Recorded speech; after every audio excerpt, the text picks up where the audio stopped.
មន្ត្រីជាន់ខ្ពស់កងទ័ពអាកាសថៃទទួលបន្ទុកឃ្លាំមើលស្ថានភាពកម្ពុជាថៃបានថ្លែងបរិហារកម្ពុជាថាបានប្រើតារាសម្ដែងល្បីៗឲ្យផ្សព្វផ្សាយព័ត៌មានតែមួយជ្រុងនៃស្ថានភាពព្រំដែនកម្ពុជាថៃមន្ត្រីយោធាថៃយល់ថាការធ្វើដូចនេះនឹងធ្វើឲ្យសហគមន៍អន្តរជាតិយល់ខុសស្ថានភាពជាក់ស្ដែងនិងថាពាណិជ្ជការថៃបានគោរពតាមកិច្ចព្រមព្រៀងបទឈប់បាញ់ថ្ងៃទី27ធ្នូឆ្នាំ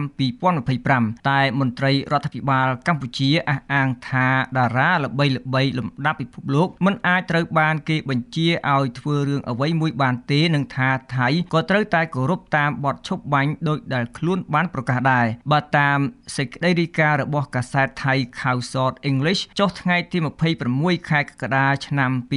2026លោកប្រផាសុនចៃឌីមេទ័ពអាកាសថៃនិងជានាយកមជ្ឈមណ្ឌលព័ត៌មានស្តីពីស្ថានភាពកម្ពុជាថៃបានព្រមានថាការប្រើប្រាស់តារាល្បីៗពីសំណាក់កម្ពុជាឲ្យបំផោងព័ត៌មានតែមួយជ្រុងអាចធ្វើឲ្យសហគមន៍អន្តរជាតិយល់ខុសអំពីស្ថានភាពព្រំដែនលោកប្រផាសុនចៃឌីបានអះអាងថាថៃគោរពគោលការណ៍មនុស្សធម៌និងបានយល់ពីទុក្ខកង្វល់របស់សហគមន៍អន្តរជាតិពាក់ព័ន្ធនឹងប្រជាជនដែលរងផលប៉ះពាល់ដោយសារចំនួននៅក្នុងសេចក្តីរាយការណ៍របស់កាសែតថៃ Khawsort English ដដែលលោកប្រផាសុនចៃឌីក៏មិនភ្លេចបញ្ជាក់ថាប្រទេសថៃបានគោរពយ៉ាងខ្ជាប់ខ្ជួនតាមសេចក្តីថ្លែងការណ៍រួមថ្ងៃទី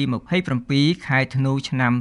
2025សម្រាប់លោកប្រផាសុនចៃឌីសន្តិភាពមិនអាចកើតមានបានដោយសារតែការបង្កើតរឿងនិទានកថាថ្មីស្ដីពីចំនួនឬការចោទប្រកាន់ផ្សេង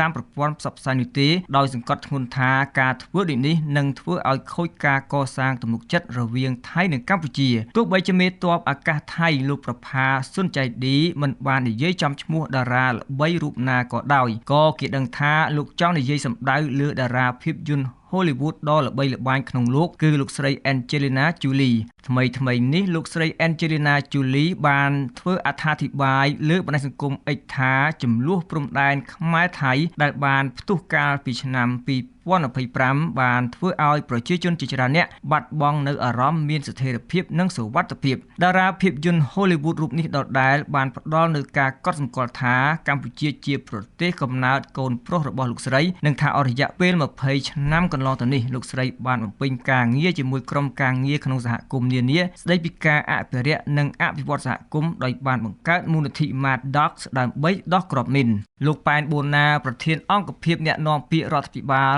ប្រាប់វិទ្យុបារាំងអន្តរជាតិ AFE នៅថ្ងៃច័ន្ទទី27កក្កដានេះថាតារាល្បី